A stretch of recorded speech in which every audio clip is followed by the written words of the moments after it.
Olá, meus queridos, sejam muito bem-vindos ao canal Caráter Cristão. Meu nome é Roberto Castilho e estamos aqui para a série Conflito dos Séculos. Hoje falaremos sobre um tema muito importante: Deus e a ciência. Bora para a vinheta!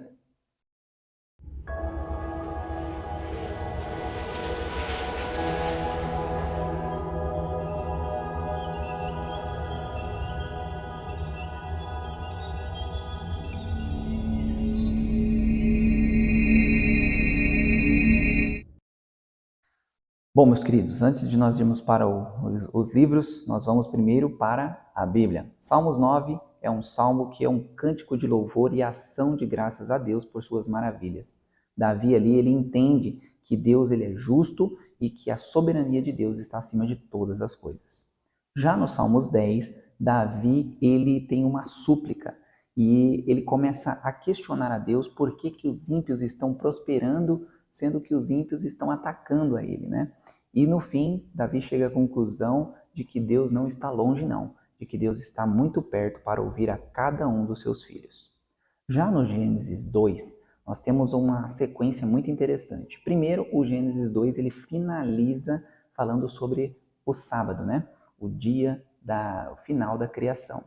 Depois, no verso 7 do capítulo 2, Deus vai falar sobre a criação do homem, que foi do pó da terra. Ele vai voltar no tempo, sabe? Como se ele voltasse lá no sexto dia e descrevesse como ocorreu o sexto dia, tá? Depois, no verso 8 e 9, é dito que Deus deu o Éden para o homem, né? Depois, lá no verso 17, Deus instrui Adão para não comer do fruto. Isso é importante porque Eva não estava criada quando Deus deu a ordem, tá? Então Deus falou a Adão e Adão passou para Eva. Então Adão leva a culpa pelo pecado porque ele ouviu a própria boca de Deus: o não coma desse fruto. Já Eva ouviu da boca de Adão e foi enganada pela serpente, tá bem? Uma outra coisa é que logo nos versos 18 a 23 fala sobre a criação da mulher. E no verso 24, Deus faz o primeiro matrimônio. É muito importante nós entendermos que após toda a criação completa, Deus instituiu duas coisas muito importantes: o sábado e a família. E Satanás quer destruir o sábado e a família, ok? Então, tomemos muito cuidado, que nós possamos colocar uma bola de proteção, o Espírito Santo de Deus em nossa família, em nossa adoração ao nosso Senhor, ok? Agora sim, vamos para o capítulo 9 do livro Patriarcas e Profetas. Roberto, mas a gente vai pular do 2 para o 9? Sim, mas a gente vai voltar no capítulo 3 amanhã, tá bom? O 9 faz mais sentido nós entendermos ele neste momento, porque está falando sobre a criação e sobre a literalidade. Até mesmo o Papa, há um tempo atrás, em uma entrevista, falou que Deus não é um mágico que pega a varinha e começa a criar as coisas. Que demorou sim, ele estava querendo conciliar a evolução com a palavra, meus queridos. Você acha que Satanás não ia atacar nisso também? Mas Deus não é mágico e nem tem varinha, mas ele tem o poder da palavra dele, que é a coisa mais importante, mais poderosa de todo o universo, ok? Então vamos entender como isso funciona. Nesse capítulo, quando vocês lerem ele, parece que vocês estão num capítulo, num livro de ciência. Deus vai mostrar cada ponto e vai mostrar que a geologia não consegue provar nada que não esteja na palavra de Deus. Uma outra coisa que é muito comentada é a questão do sábado nesse capítulo. Por quê? Porque é justamente por causa do sábado que o pessoal quer acreditar em evolução e o pessoal quer dizer que não foram 7 dias literais. Porque quando nós simbolizamos os dias da criação, por exemplo, foi um ano, foi 10 mil anos para criar uma luz, foi 50 mil anos para criar o homem. Quando fazemos isso, nós acabamos com o sábado, porque Deus ele instituiu justamente o sábado para coroar, para finalizar a obra, para termos um descanso com Deus, ok? Então tudo o que atacam na palavra, no fundo, querem deturpar o dia do Senhor. Tomemos muito cuidado quanto a isso, tá, meus queridos? E eu vou trazer para vocês aqui alguns trechos que eu achei bem importantes e não poderíamos deixar de passar aqui para vocês. Vamos para o primeiro? Semelhante ao sábado, a semana originou-se na criação e foi preservada e trazida até nós através da história bíblica. O próprio Deus mediu a primeira semana como modelo para as semanas sucessivas, até o final do tempo. Com todas as outras consentiu de 7 dias literais. Mas a admissão de que o acontecimento da primeira semana exigiram milhares e milhares de anos fere diretamente a base do quarto mandamento. Representa o Criador a ordenar aos homens observarem a semana de dias literais em comemoração de períodos vastos e indefinidos. Isso não está em conforme o seu método de tratar com suas criaturas. Torna indefinido e obscuro o que ele fizera muito claro. É a incredulidade em sua forma mais traiçoeira e, portanto, mais perigosa. Seu verdadeiro caráter se acha tão disfarçado que é tal opinião mantida e ensinada por muitos que professam crer na palavra.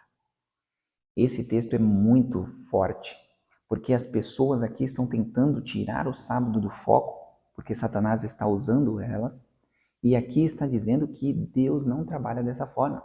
Deus não deixa você no escuro, meu querido. Deus, ele é um Deus de luz, é um Deus que abre a sua mente, a sua cabeça para entender o que ele deseja que você entenda. Então jamais Deus deixaria vastos e indefinido as coisas, porque como que ele vai nos julgar se nós vamos ficar sem entender as coisas? Não é esse Deus que nós acreditamos, ok? Então eles querem pintar um Deus diferente. E o pior é que os cristãos estão caindo nessa lábia. Então temos que tomar muito cuidado. Próximo texto diz o seguinte: mas fora da Bíblia, a geologia nada pode provar. Aqueles que tão confiantemente raciocinam acerca de suas descobertas não têm uma concepção adequada do tamanho dos homens, animais e árvores anteriores ao dilúvio, ou das grandes mudanças que então ocorreram. Restos encontrados na Terra dão prova de condições em que muitos aspectos diferiam o presente, mas o tempo em que essas condições existiram apenas pode ser descoberto pelo registro inspirado. Na história do dilúvio, a inspiração explicou aquilo que a geologia por si nunca poderia sondar. Deus seja louvado por isso. Vocês acabaram de ver que a ciência não pode fazer nada se Deus não permitir que ela faça. E muito obrigado, meu Deus. Também temos algumas outras coisas que esse capítulo vai falar para mim e para você. Primeiro, contradições. A ciência vai tentar achar contradições entre a Bíblia e ela, e às vezes até entre a Bíblia e a Bíblia. Cuidado com isso. Outra coisa, o finito não consegue compreender totalmente o infinito. Deus é infinito. Eu e você jamais conseguiremos compreender a Deus, pois somos finitos. Uma outra coisa importante, Deuteronômio 29:29. O que Deus te revelou, abrace, está aí. O que Deus não te revelou, não fique conjecturando, pois isso pode te levar ao ceticismo e ao ateísmo, e Satanás sair vitorioso em sua vida.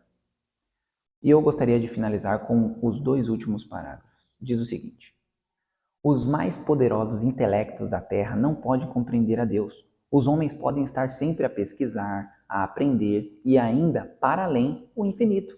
Aqueles que tomam a palavra escrita como seu conselheiro encontrarão na ciência um auxílio para compreender a Deus. Ou seja, meus queridos, se nós estamos com a palavra sempre em primeiro lugar, a ciência vai nos ajudar a compreender o que a palavra está dizendo, mas jamais a ciência vai conseguir dizer que a palavra está errada. E glória ao nosso Deus por isso. Se a ciência diz A, meu querido, e a Bíblia diz B, é B que nós vamos ficar. Se a Bíblia diz A e a ciência diz B, é A, pois a Bíblia é soberana. Deus é o nosso Criador. E Deus seja louvado por isso. Precisamos tomar cuidado com o ceticismo e o ateísmo, que essas ideias trazem com relação a Deus e sua palavra. Deus é o fundamento de todas as coisas. Espero que vocês tenham gostado. Que Deus abençoe a cada um de vocês e que sua fé esteja tão firme que a palavra sempre prevaleça na sua vida. Que Deus o abençoe e nos vemos amanhã. Tchau, tchau.